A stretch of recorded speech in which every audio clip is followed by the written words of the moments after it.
Wars are wasteful, and whenever I think of war, the second thing I think of is the waste of war, the waste that goes into it.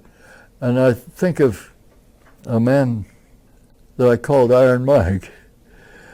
I went into the ward about the third or fourth day that we were ashore on Luzon there. We had a number of new patients, had a lot of them every day, but this day I was doing the bandages and the work that needed to be done every morning and evening. And this was a new man. A tall, skinny guy, stretched out there, long arms, and both hands were bandaged, and heavily bandaged, almost like a club of some kind.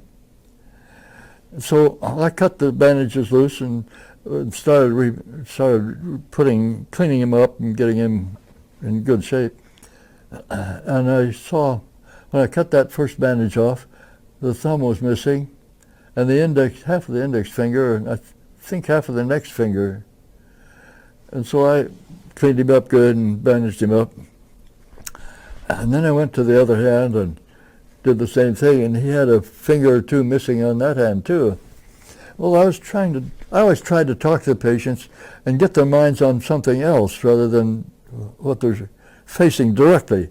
So I talked to him and asked him where he was from, and he told me, and then I said, well, what did you do, Mike, when you were a civilian?